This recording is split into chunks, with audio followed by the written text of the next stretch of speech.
কি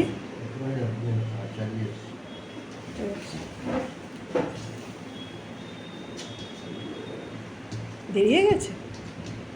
হ্যাঁ, তাহলে আর কি করে চালিয়ে কি করলে? এসে চালিয়ে খেয়ে নাও তাড়াতাড়ি। দেরি হলো কি করে গো? রোজ যেরকম টাইমে ওঠো সেরকম টাইমে তো উঠলে আজকে। ঠিক আছে, পরের ট্রেনে যাবে, তাড়াহুড়ো করতে হবে।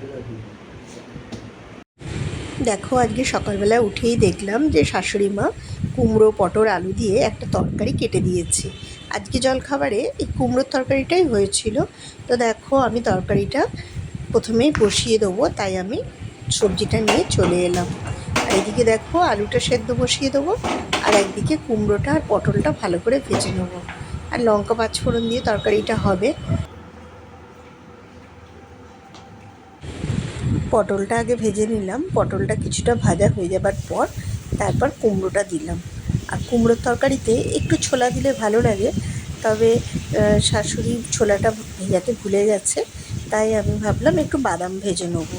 দেখো পটলটা আমার ভাজা হয়ে গেছে, তারপর আমি কুমড়োটা দিয়ে দিলাম, দিয়ে এবার দুটোকেই ভালো করে ভেজে নেবো, নিয়ে নামিয়ে নেবো।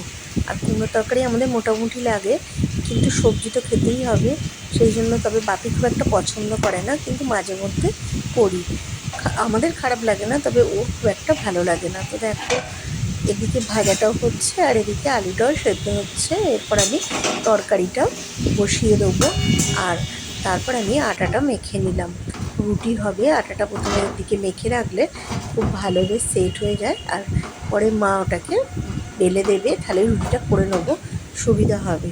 আর তরকারিটা করবো বলে একটু টমেটোও দেবো, লঙ্কা পাঁচফোড়ন টমেটো দিয়ে তরকারিটা বসাবো, তাই দেখো আমি টমেটোটাও কেটে নিলাম।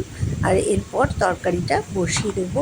কড়াইতে তেল গরম করে তারপর এর মধ্যে তেজপাতা, শুকনো লঙ্কা আর একটু পাঁচফোড়ন দিয়ে দিলাম, দিয়ে এবার যে আলুটা সেদ্ধ করা ছিল সেটাও দিয়ে দিলাম, দিয়ে তরকারিটা বসিয়ে দিলাম। আর দেখো কুমড়োর তরকারিটা হয়ে গেছে। আর লাস্টে এটা একটু ঘি দিয়ে আমি নামালাম, একটু ঘি দিলে ভালো লাগে।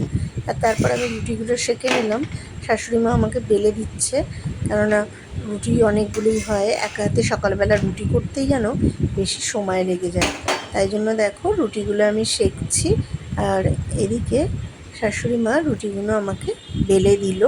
আর এরপর আবার পোস্ত হবে। তো দেখো পোস্তয় আমি দুটো কাঁচা লঙ্কা, পোস্ত এগুলো আমি মিক্সিতে বেটে নেবো। আর পোস্তর আলুগুলো আমি ভাজতে দিয়ে দিয়েছি, একটু সামান্য কালারের জন্য লঙ্কা গুঁড়ো দিয়েছিলাম। আলুটা একদিকে ভাজা হচ্ছে, আর ও টিফিনে আবার ডিমের অমলেটও নিয়ে যাবে। তো দেখো এদিকে আমি ডিমের অমলেটটাও বসিয়ে দিলাম। মানে গ্যাসে দুদিকেই আমি প্রায় রান্নাটা সকালবেলা তাড়াতাড়ি করেই করতে থাকি, কেননা সকালবেলা খুব তাড়াহুড়ো থাকে, তো একটু তাড়াহুড়ো করে না করলে দেরি হয়ে যায়। আর এদিকে দেখো গরমে ঘেমে আমার কী অবস্থা, রান্নাঘরে একদমই থাকা যাচ্ছে না। এদিকে কী কী রান্না করলাম দেখো, সকালে পোস্ত, তারপর কুমড়োর তরকারি, ডাল হলো, আর এদিকে মসুর ডাল ভাতে করেছিলাম। এই খেয়েও সকালে চলে